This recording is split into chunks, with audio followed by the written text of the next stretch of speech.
You're welcome. Next, we have a set of experts here to help us understand the challenges and opportunities within our watersheds from a regional and state perspective.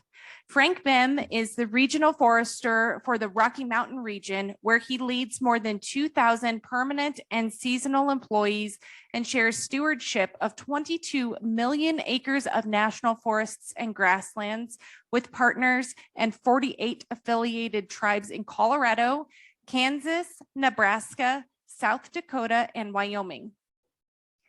He has worked on 7 national forests and 5 ranger districts in the Rocky Mountain and Southern regions, as well as in the Southern Regional Office and the Washington office. Joining Frank is Colorado State Forester Matt McCombs. Matt's career has spanned both natural resources and forest management, as well as other government work, beginning as an aide to Senator Ken Salazar and Senator John Tester. McCombs is also a veteran, having deployed to Iraq in 2003 as a combat medic with the Colorado Army National Guard.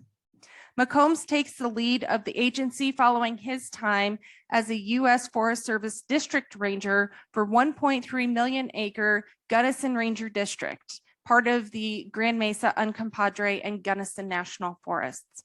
Please join me in welcoming Region 2 Forester Frank Beum and Colorado State Forester Matt McCombs to the stage.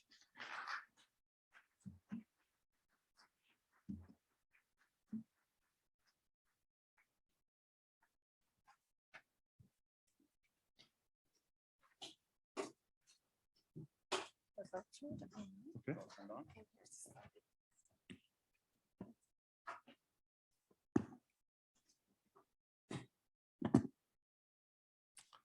Well, thank you so much. And I think that picture was the last time I wore a tie. So I hope you forgive me for not wearing a tie.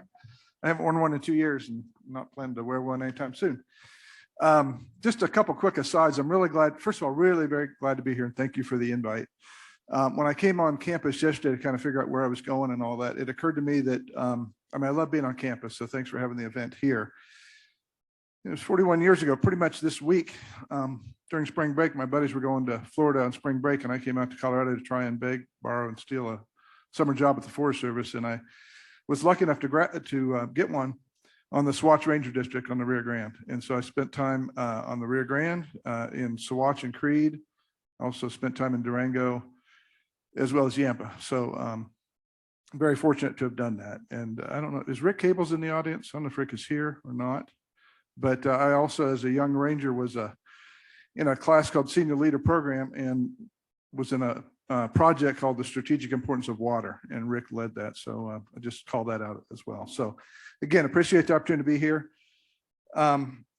My message is real simple. We have a big problem, and all of us have to figure it out together as we go forward. We'll talk more about that, of course, but that's kind of the summation of my entire talk, really.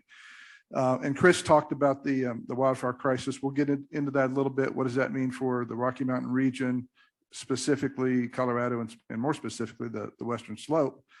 But in the spirit of shared stewardship, Matt and I are going to work this together. So we're going to tag team. We got a little PowerPoint here. We're going to go through. Try not to kill you through PowerPoint, but just want to make a few points. So you've got you want to go ahead and advance? Great. So wildfire crisis. Chris kind of went through it. We all know it. You've lived it. We've lived it. Historic drought, building in the wildland urban interface, aggressive fire suppression over the last 100 years. We've got a situation in the West, situation on the Western Slope where we've got a crisis of with our forests, and we've got a fire crisis, as you know. The last we've seen it here. 2000, 3 of the largest fires in Colorado history happened. Over 600,000 acres burned. Just this past fall, we saw the Marshall Fire. That we see the impacts, really tragic impacts in the wildland urban interface, where over 1,000 homes were burned. So we know we've got a really big problem with fuel buildups, and we know that the impacts to fire is not just in our communities, but in our watersheds, as Chris mentioned. So go ahead and go to the next slide, and I'll turn it to Matt. All right. So again, Thanks. I want to echo Frank for the warm welcome and the invite. You know, I have only been in this job since January 3rd, so I'm still in the uptake and learning mode. But I can tell you, this is an absolutely unique moment in Colorado. It's a unique moment for our forested landscapes, and it's a unique moment for the residents of Colorado.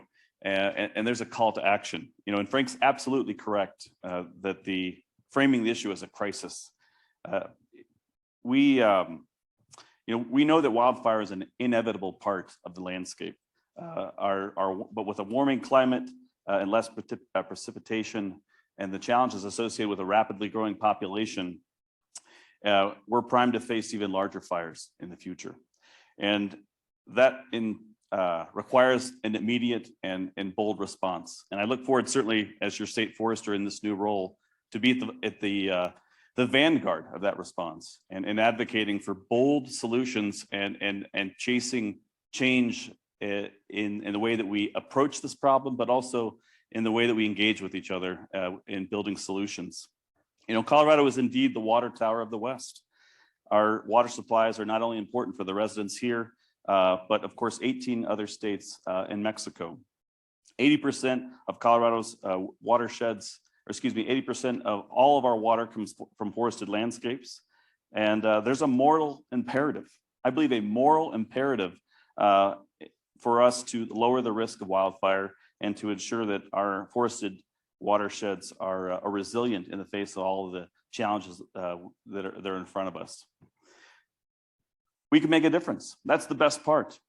Forest management is a reliable solution. We've demonstrated as a country that when forest management is practiced in a science-based fashion, in a way that is accessible to the people that benefit from it, that we can make sizable impacts on the landscape and significantly reduce the risk, as well as improve the health of our forests for a variety of other outputs and benefits that we derive, as well as significantly increase the quality of our lives and continue to benefit from what makes Colorado great and what makes this such a wonderful place to live, to raise a family, to work, and to retire.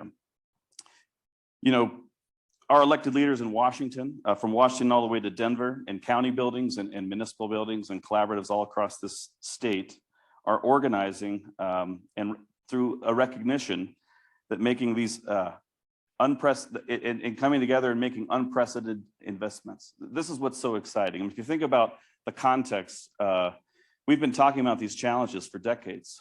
We've been collaborating and building solutions together and coming up with prioritizations.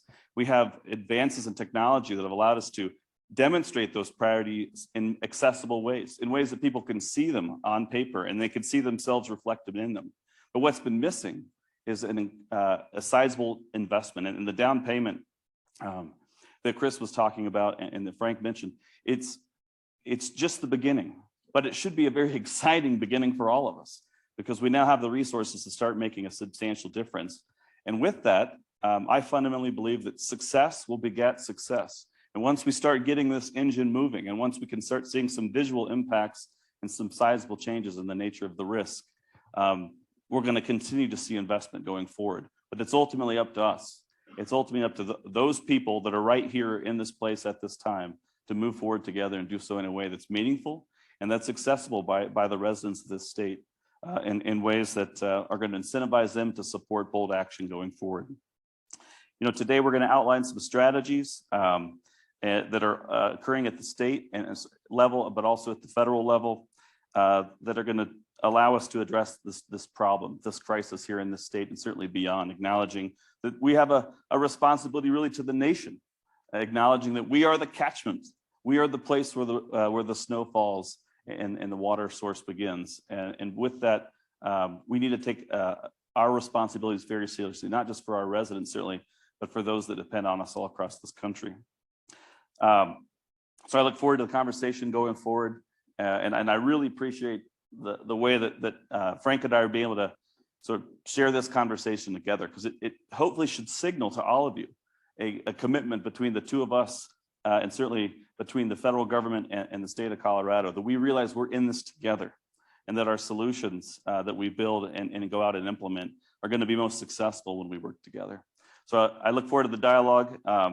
And I'm going to turn it over and let Frank talk a little bit about our collective response.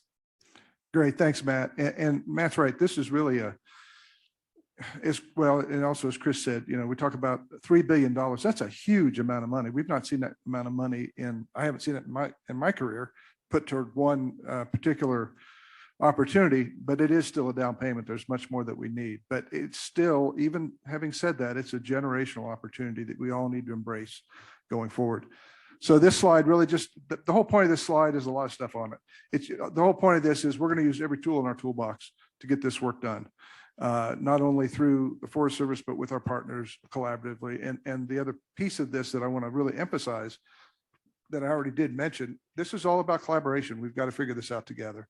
So, we're going to use all of our tools, timber sales, mechanical thinning, prescribed burning. We're going to do it at a scale that's much bigger than we've done before, which is going to require more social license, more education on what we're doing and why we're doing it. We're looking at increasing our treatments three to fourfold, which is pretty big, and it's going to put smoke in the air. And we lived with a lot of smoke in the air last summer from California and whatnot that took smoke all the way to New York City, I think.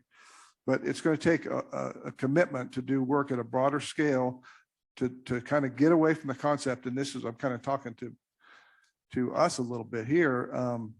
Random acts of conservation towards bigger, larger scale projects that are going to make a difference at scale. So again, we'll use all of the tools at our disposal, whether it's Good Neighbor Authority, Tribal Forest Protection Act agreements, stewardship contracting, shared stewardship. We'll talk a little bit more about that here in a little bit.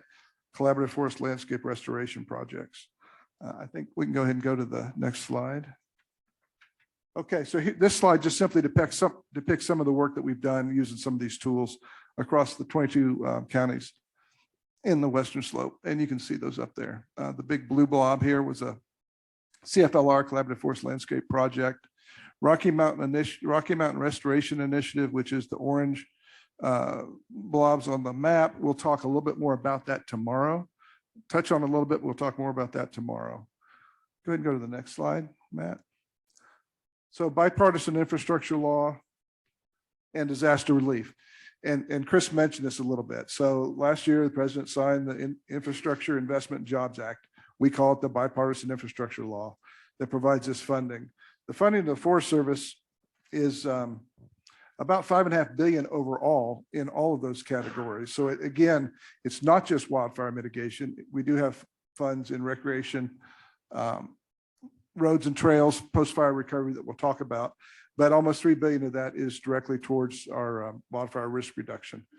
The other piece up here that I talk about is disaster relief. And we've got about $85 million coming to the Rocky Mountain region for recovery of those fires in 2020 and 2021. 78 million will be in Colorado for on the Western Slope will be on the Grizzly Creek fire, and trying to do some work around, the I-70 corridor. So yeah, go ahead and go to the next slide. Sorry, I got to turn around and see which slide we got up. All right, so this slide depicts the intent of the strategy. So over the next 10 years, the intent is that we'll treat, and I want to make the point here, this is additional work, and I'll talk about that here in a minute, an additional 20 million acres of National Forest System lands over the next 10 years, and an additional 30 million acres of other federal, state, private, and tribal lands over the next 10 years. Bold moves, a lot of work to be done to make that happen. As Chris said, the money we've got, a lot of money, but it's probably just about a fifth of what we actually need. And then the other piece that we're working to do is develop a long-term plan for maintenance over those 10 years. So that's what the funding is for. That's what the intent of our strategy is. I'm going to talk here in a minute about why we're focused on the Front Range first, and how do we get, and to answer the question that Chris put in the room, how do we get watersheds on the Western Slope into these funds? So the other piece I would share is, as I mentioned, we're looking to do work at 3 to 4 times fold what we have done. So nationally, we've treated about 3.5 million acres across the nation. About 2 million of that has been in the West. Within our region, somewhere around 190,000 acres a year over the last 5 years is our average. Again, that's the 5 states in the Rocky Mountain region. we probably need to treat upwards of 600,000 acres to really make a difference across the landscape. So that's what we're looking at. But again, this is work additional to our regular work that we will still be funding. Hit the next one.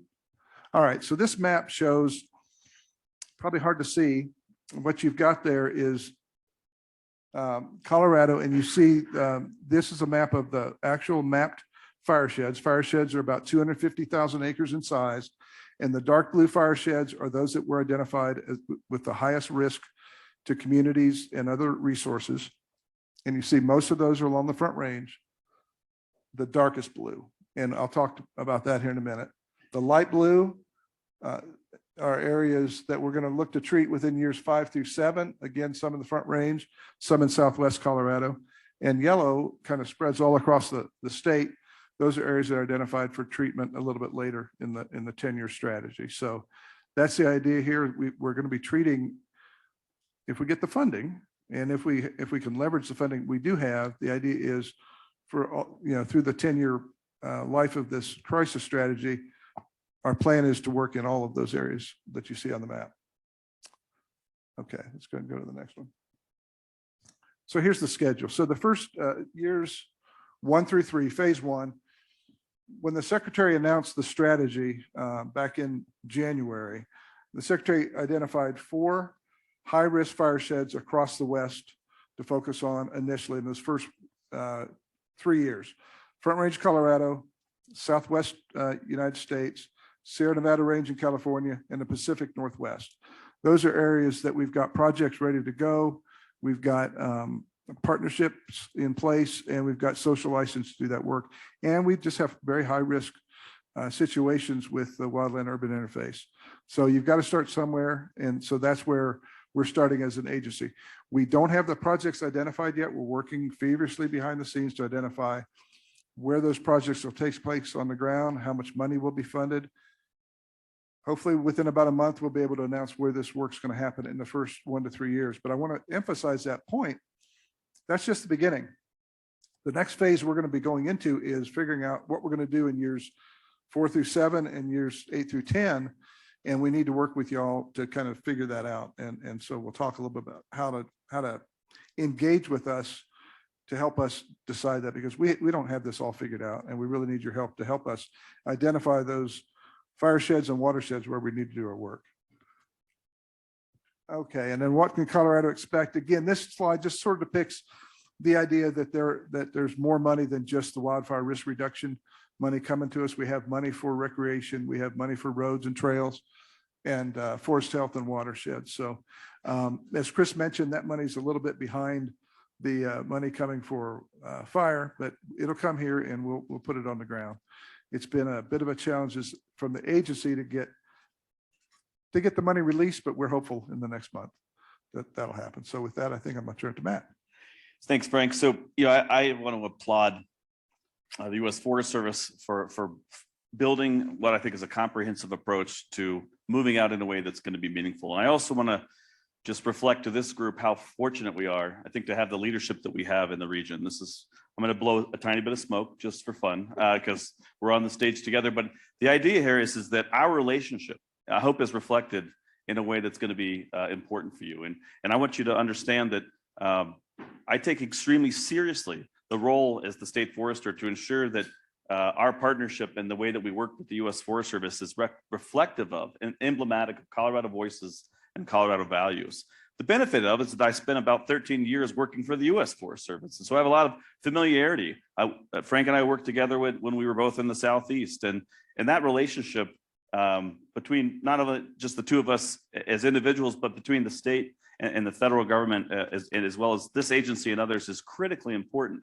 And what's unique about our relationship is that the way we've been planning augments and works well together. So the wildfire crisis strategy rollout is very much in alignment with the way that the Colorado State Forest Action Plan that we rolled out in 2020. A lot of the goals and objectives in the Forest Action Plan dovetail very nicely with the wildfire crisis strategy, as well as a variety of the forest plans and initiatives like RMRI and others across the state.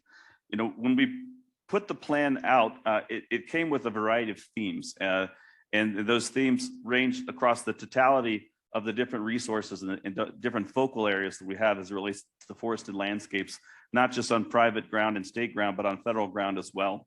And one of those themes in particular, which is obviously relevant today, is watershed and watershed health.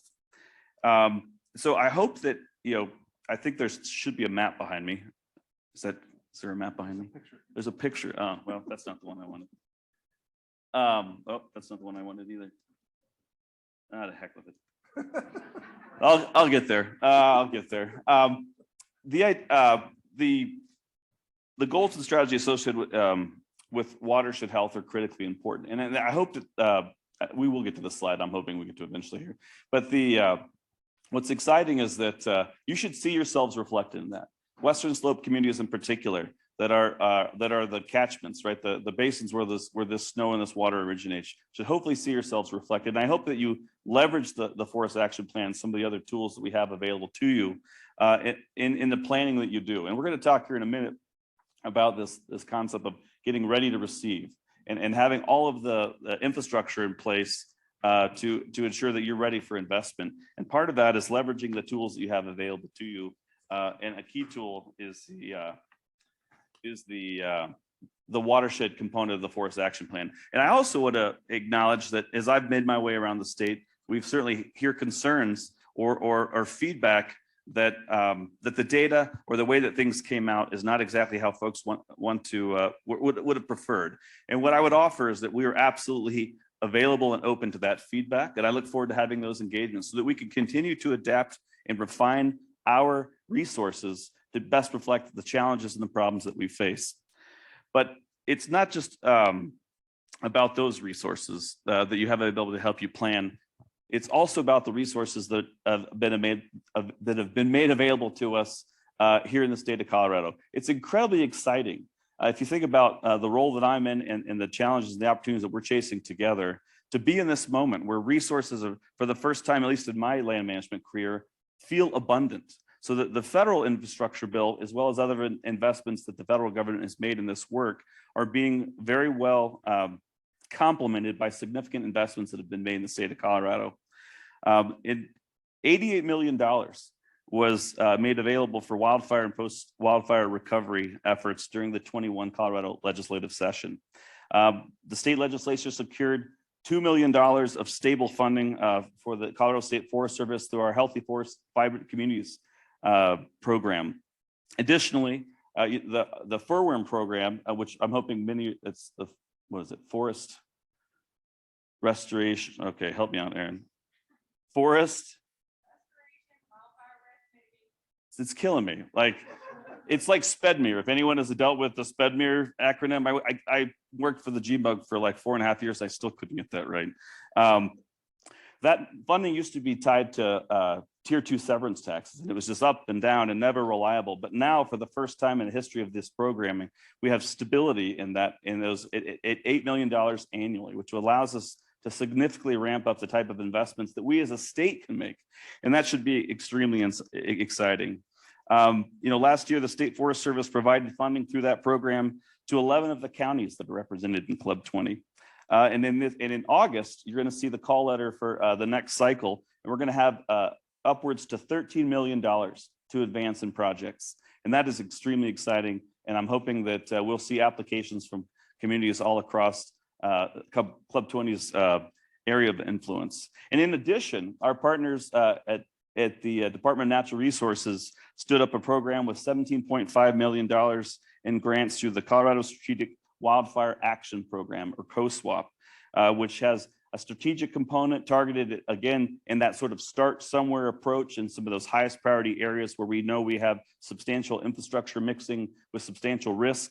In addition, a workforce development program that beefs up our capacity to get young people and others in the conservation core community, as well as growing our programming with the Department of Corrections SWIFT Crew program.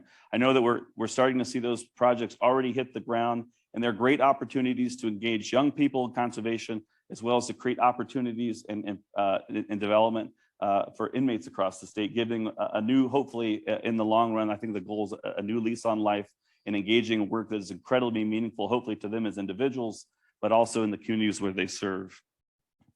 So I'm extremely excited about this session as well. There's an immense amount of energy around these issues, and we're certainly engaging across all of the different bills moving through the legislature. But there's just an incredible amount of focus and passion and energy around this issue. And it just gets me incredibly excited about what it is we're going to be able to achieve together. So speaking of achievement, what's that? There's my map. So I want to talk about this idea of being readiness to receive. You know, some of that state and federal funding is already available now, and some of it's coming down the pike. We talk a lot about a down payment, and we know where some of those investments are going to go right out of the gate.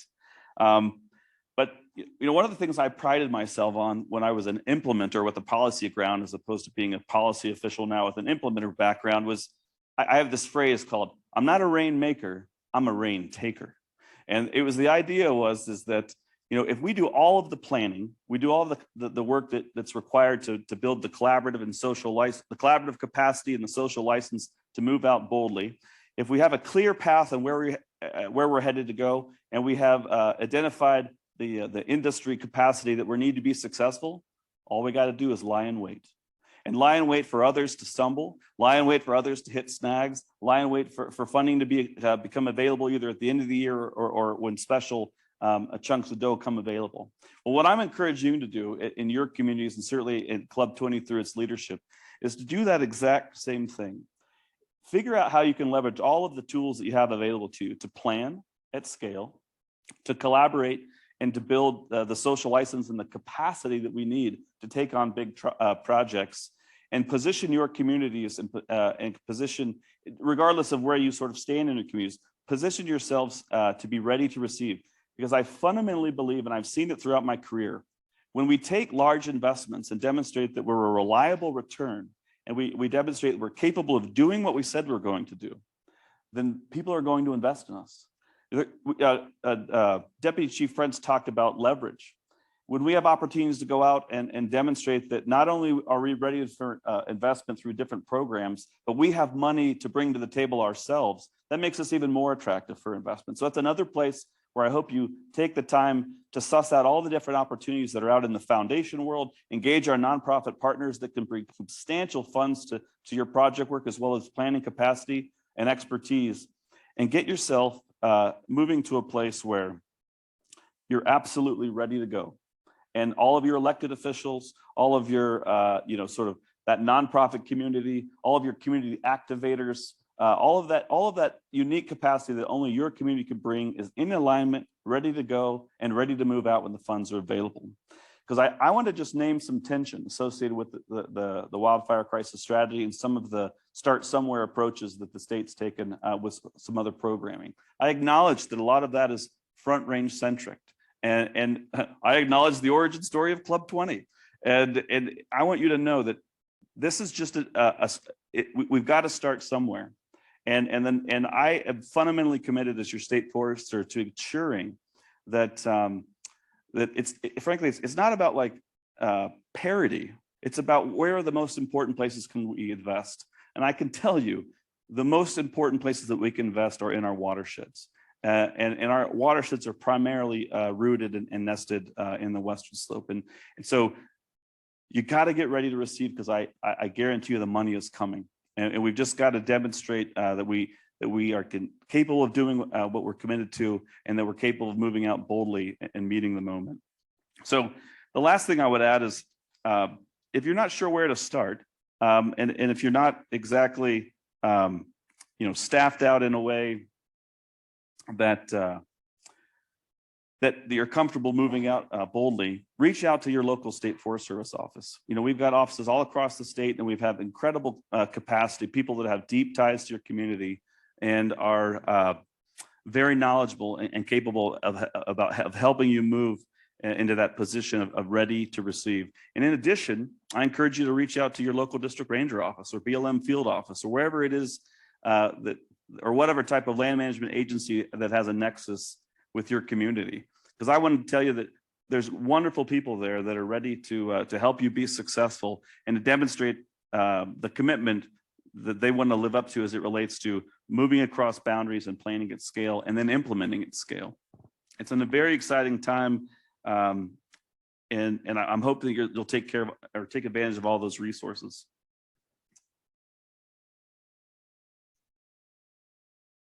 The next point I want to talk about is that, collaboration is key. I define collaboration as doing something together that you couldn't have done on your own. When you look around the room today, you kind of see the spirit of collaboration at work. You're a member of Club 20 because you acknowledge that the collective voice of the Western Slope is more powerful together than it is as individuals. And this is frankly how we need to continue to approach this issue in the state of Colorado. Our collective response to this crisis is how we're going to achieve better outcomes. And to make an impact at that scale that we've been describing my entire professional life. I mean, we've been talking about increasing the pace and scale for as long as I've been in the business. And we are now positioned to finally maybe live up to some of those rhetorical devices, to live up to our own ambitions. And it's going to take every single one of us working together across different ownerships and across the value scape, acknowledging that we all don't come to these issues from the exact same place, and that having a large tent and a long table is going to allow us to be most successful. This state, Colorado, we're a national leader. We do a lot of groundbreaking work as it relates to collaboration and how we advance stakeholder-driven processes, not just from the planning stage, but to meaningful implementation. And this is why we're presenting to you today as federal and state partners. We shared stewardship of the state's 24.5 million acres. And frankly, let's make this the Colorado way, that we do it together and we do it in a collaborative fashion. The picture, I gotta go to the next slide here. Okay, good. The picture on the slideshow is an example of some amazing work that went on in Summit County. It's just one example of how folks can come together to plan at scale and move out in ways that are meaningful. The work in Summit County took advantage of the entirety of the tools that are available to us. Good Neighbor Authority, bringing together nonprofit partners like the Nature Conservancy and utilities like Denver Water, and then pulling resources from a variety of funding opportunities. Taking all of those resources and pooling them together and making a sizable difference. A sizable difference of such significance that earlier this year, the work received the Chiefs Award, a Chiefs Award, which is the highest award bestowed by the U.S. Forest Service. Frankly, this is what a successful, impactful forest management looks like in Colorado. It's how we're going to achieve better, meaningful outcomes, and it's how we're going to be best prepared to receive the federal and state dollars that I fundamentally believe are going to continue to grow to protect water supplies and communities in Colorado. And it's an extremely exciting time to be in this business. And I'm looking forward to continuing in shared stewardship, which I'll let Frank talk about next. Super, thanks. And I promise we're almost done. 2 more slides. Shared stewardship. So it's not only a concept, and it's a really important concept. We also have a framework in this state. 2019, the governor, Secretary of Agriculture signed a shared stewardship agreement and a memorandum of understanding between the Forest Service, the Colorado Department of Natural Resources, and the Colorado State Forest Service to do work collaboratively together. So, the pillars you see up here, work at scale. We're going to broaden our work. It's going to be at much, we hope, we intend the work to be at a much broader scale. Cross-boundary solutions, certainly, and joint priority setting. And that's really a key. We really don't want to anymore be the agency that comes up with the projects and asks you what you think. We want to figure it out together. And so I echo what Matt said. Work with your local ranger district office, your local forests and BLM offices, state Forest Service offices. We need to figure this out together. So with that, last slide. Oh, I think it's a thank you. We can all do this better together to create a better future. And I'm really excited about it. Really looking forward to working with you. So with that, I think we have some time for questions. And I'm not sure how we're going to manage this, but we got Couple of microphones coming around. Yeah, hold your hand up and someone will bring you a mic.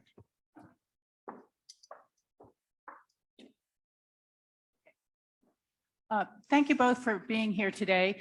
My name is Rachel Richards. I'm a former Pickens County Commissioner and City of Aspen Council member now.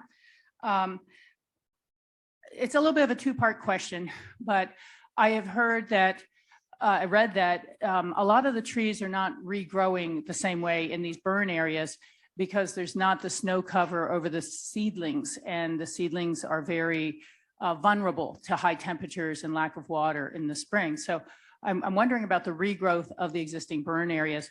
But secondly, when we looked at that map of the priority areas in the first 4 years, it really looks very important, clearly, for protecting property and homes and residences across the Front Range, but it doesn't protect the watershed that through Trans Mountain diversions out of Grand County and Pickens County and others are delivering their water. And so I'm a little concerned that we wait for year 4 or 6 or 8 for the watersheds, which we're seeing burning now, whether it was a Lake Christine fire, whether it was a Glenwood Canyon, whether it's the other large fires in Grand County. So it just seems a little backwards that water is life for these people and they need it desperately on the Front Range. And yet the watersheds are kind of lower down on the priority list. Can you explain that, especially since we might not have the regrowth later? Thank you. Thanks for the question. So I'll take the, so on the regrowth, yeah, I mean, we still are clearly in a drought. We're seeing about a little bit better winter this year, but certainly it's not doing the recharge that we would like to see. So yeah, certainly there's a challenge there. I will say that as we get funds to treat burned areas, some of this money that I mentioned, the 78 million that's come to Colorado, some of that will go to reforestation. So we're focused there a bit. On the identification of high-risk fire sheds and where these funds are going, I hear you and I understand exactly what you're saying. And that's why we've got to, so we're going to have funds that are going to come to some of these projects along the Front Range, but we still have our regular appropriations. We're still going to be doing our regular work in our watersheds across Colorado and across the region. That's so that's a focus, but I would encourage you to work with your local offices to identify projects that, you know, maybe we can get to sooner rather than later. Yeah, thank you for the question. Certainly understand it. So I just dovetail on the you know, one of the things that we're doing in the State Forest Service is we're, you know, currently working with the legislature to figure out if we can incentivize some investments in our nursery capacity and to modernize our nursery in a way that would allow us to substantially scale up our seedling capacity so that we're ready when these events occur and when post-fire rehabilitation is needed, that we have the necessary tree stock available to move out aggressively and to continue to come back until those forested landscapes are restored.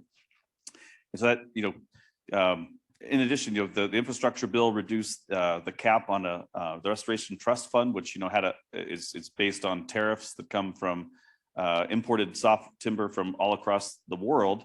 When that cap's reduced, it's going to substantially increase. We're talking about the tens, if not hundreds of millions of dollars over time. I'm already in I wouldn't say negotiations. I'm already in active advocacy with our friends at the U.S. Forest Service to ensure that some of those investments come down to Colorado to substantially increase our capacity to move out aggressively when it comes to reforestation in burned areas. You know, as it relates to this issue around sort of where do we start? I would say, again, the readiness to receive concept is, we put that in there because it's really important to acknowledge that the U.S. Forest Service its appropriated budget is going to be supplemented by these substantial increases, which I'm hoping will allow for some diversity of investment. And so if we can do the planning, the collaborative work, and have really tight analysis in place that allows us to know exactly where we want to go, I have high confidence that not just between the federal dollars, but also the state dollars that we have available, that we're going to be able to make critical investments in watersheds outside these targeted areas in the very near future. And it's something I'm absolutely committed to. Gentlemen, we have a question online.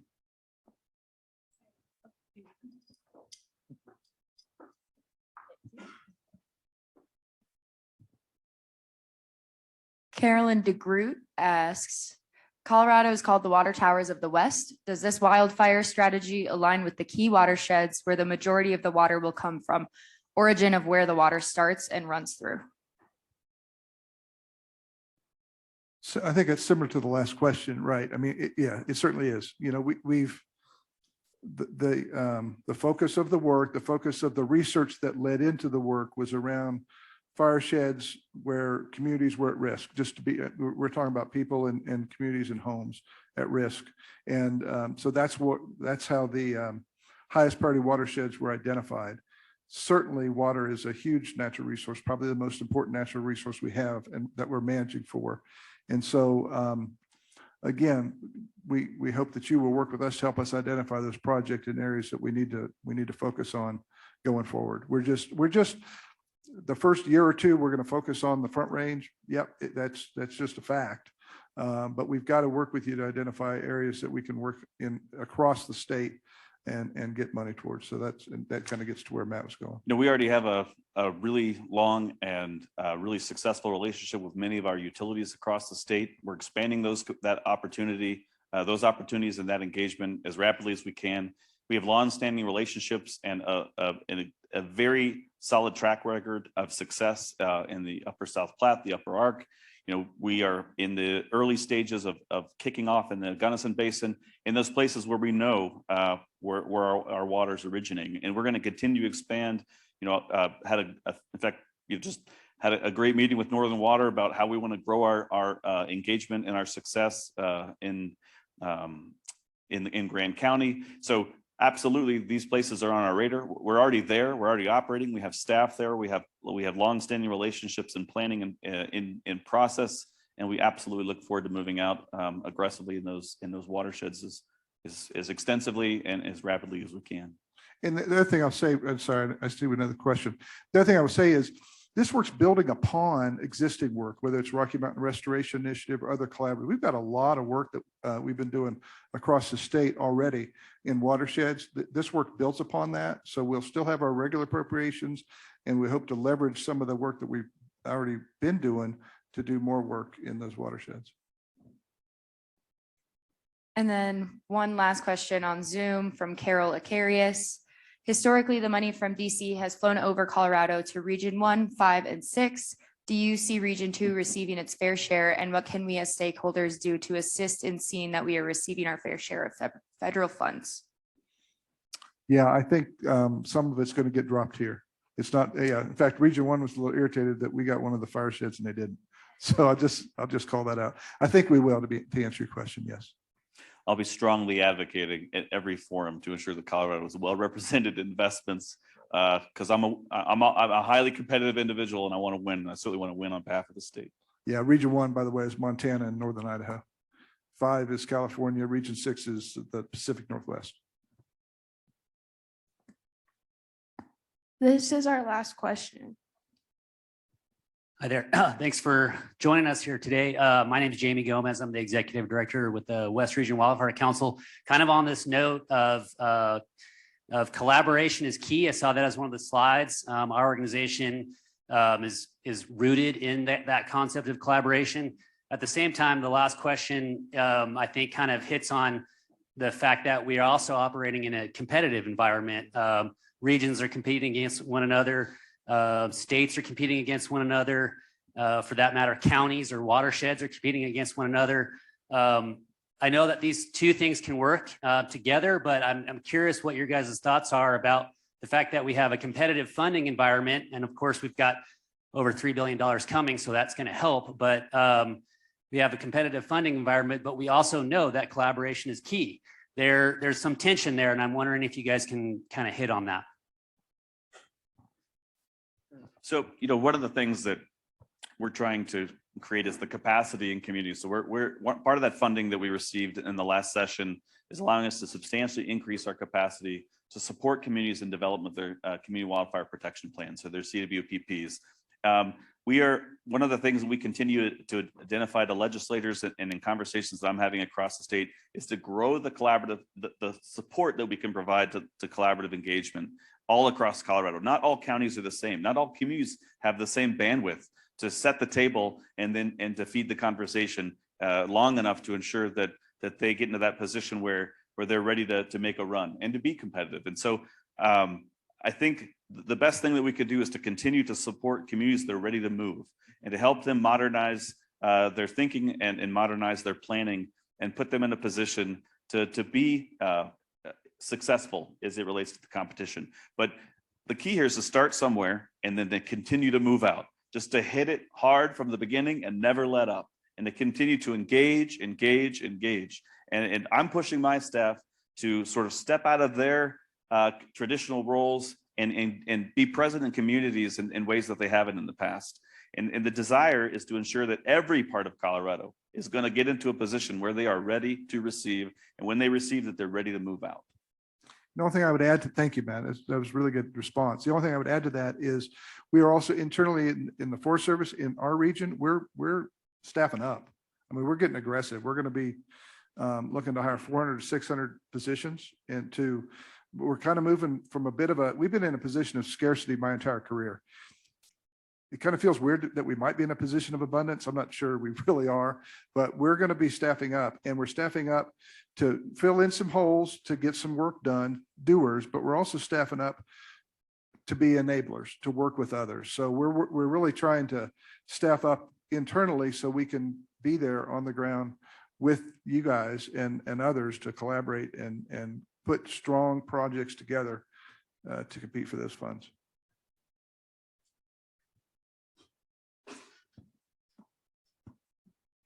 I sense a hook. Yeah. I have that look, don't I? Yeah. I do. Everybody, if we could really quickly thank Frank and Matt for their remarks today. Guys, thank you very much.